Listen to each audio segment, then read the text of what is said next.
വീണ്ടും വരുന്നവനായ യേശുക്രിസ്തുവിൻ്റെ നാമത്തിൽ ഏവർക്കും സ്നേഹവന്ദനം. ഈ പ്രഭാതത്തിലെ നമ്മുടെ വായനാഭാഗം ഹോശേയ പ്രവചനം 5 മുതൽ 7 വരെയുള്ള അധ്യായങ്ങളാണ്. ഇന്നത്തെ ചിന്തയ്ക്കായി വിശുദ്ധ ലൂക്കോസ് എഴുതിയ സുവിശേഷം 2-ാം അധ്യായം 25-ാം വാക്യം. യെരുശലേമിൽ ശിമ്യോൻ എന്നു പേരുള്ള ഒരു മനുഷ്യൻ ഉണ്ടായിരുന്നു. ജീവിതം നിയോഗങ്ങളുടെ ഒരു പരമ്പരയാണ്.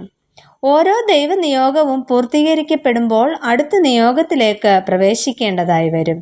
എന്നാൽ നിയോഗങ്ങളുടെ എല്ലാം ആകത്തുകയായി ആത്യന്തികമായി ഒരു ദൈവനിയോഗമുണ്ടാകും. ആ നിയോഗത്തിൻ്റെ പൂർത്തീകരണമാണ് ജീവിതത്തിൻ്റെ സാഫല്യം. അത്തരത്തിലെ നിയോഗം ലഭിച്ച വ്യക്തിയായിരുന്നു ശിമ്യോനും. ഇവിടെ തൻ്റെ വാർദ്ധക്യകാലത്ത് യേശു കുഞ്ഞിനെ കരങ്ങളിലേന്തുവാനും അതിലൂടെ ദൈവത്തെ മഹത്വപ്പെടുത്തുവാനുമുള്ള ഭാഗ്യവും ശിമ്യോന് ലഭിച്ചിരുന്നു. വൃദ്ധനായ ശിമ്യോന്റെ ജീവിതത്തിൻ്റെ പ്രത്യേകതകൾ എന്തൊക്കെയായിരുന്നു എന്ന് നമുക്ക് നോക്കാം. ഒന്നാമതായിട്ട് സ്വഭാവ ശ്രേഷ്ഠതയുള്ള വ്യക്തിയായിരുന്നു ശിമ്യോൻ. അനുഭവ സമ്പത്ത് ഏറെ കൈമുതലായി ഉള്ളവരാണ് വാർദ്ധക്യ മാതാപിതാക്കൾ. വിശുദ്ധ ലൂക്കോസ് എഴുതിയ സുവിശേഷം 2-ാം അധ്യായത്തിൻ്റെ 25-ാം വാക്യത്തിൽ പറയുന്നത് ശിമ്യോൻ നീതിമാനായിരുന്നു എന്നാണ്. തൻ്റെ ജീവിതത്തിലും ബന്ധങ്ങളിലും ഇടപെടലുകളിലുമെല്ലാം സുതാര്യതയോടെയും നീതിബോധത്തോടെയും ഇടപെട്ട ഒരു വ്യക്തിയായിരുന്നു ശിമ്യോൻ. ദൈവത്തിന് മഹത്വം കരയേറ്റുന്നവരെയും മറ്റുള്ളവരെ ആദരിക്കുന്നവരെയുമാണ് തിരുവചനത്തിൽ നീതിമാൻ എന്ന് പറയുന്നത്. ശിമ്യോൻ അനുകരണീയമായ മാതൃക കാണിക്കുന്നു. ഇസ്രായേലിൻ്റെ ആശ്വാസത്തിനായി കാത്തിരുന്ന വ്യക്തിയുമായിരുന്നു ശിമ്യോൻ. സ്വന്തം താല്പര്യങ്ങൾക്ക് മാത്രം പ്രാധാന്യം നൽകുന്ന ഇന്നത്തെ ലോകത്തിൽ ശിമ്യോൻ ഒരു സമൂഹത്തിൻ്റെ മഹത്തായ സ്വപ്നങ്ങൾക്കായി കാത്തിരിക്കുകയാണ് ഇവിടെ ചെയ്യുന്നത്. തുടർന്ന് പറയുന്നത് പരിശുദ്ധാത്മാവും അവൻ്റെ മേൽ ഉണ്ടായിരുന്നു എന്നാണ്. ശിമ്യോന്റെ ജീവിതം പരിശുദ്ധാത്മാവിനാൽ നിയന്ത്രിക്കപ്പെട്ടതുകൊണ്ടാണ് യേശു കർത്താവിനെ കാണുവാനും തിരിച്ചറിയുവാനും സാധിച്ചത്. അങ്ങനെയെങ്കിൽ ക്രിസ്തുവിനെ കണ്ടെത്തിയതിൻ്റെ ആത്മസന്തോഷം നമ്മുടെ സാക്ഷ്യത്തിലൂടെ നമ്മുടെ ചുറ്റുപാടുകൾക്ക് കാണിച്ചു കൊടുക്കേണ്ടത് ആവശ്യമാണ്.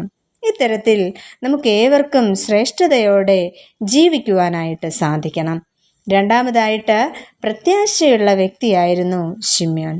വിശുദ്ധ ലൂക്കോസ് എഴുതിയ സുവിശേഷം 2-ാം അധ്യായം 26-ാം വാക്യത്തിൽ കർത്താവിൻ്റെ ക്രിസ്തുവിനെ കാണും മുമ്പേ മരണം കാണുകയില്ല എന്ന് പരിശുദ്ധാത്മാവിനാൽ അവന് അരുളപ്പാട് ഉണ്ടായിരുന്നു എന്ന് കാണുന്നു. ഇത് അദ്ദേഹത്തിൻ്റെ ജീവിതത്തിലെ വലിയൊരു പ്രത്യാശയായിരുന്നു.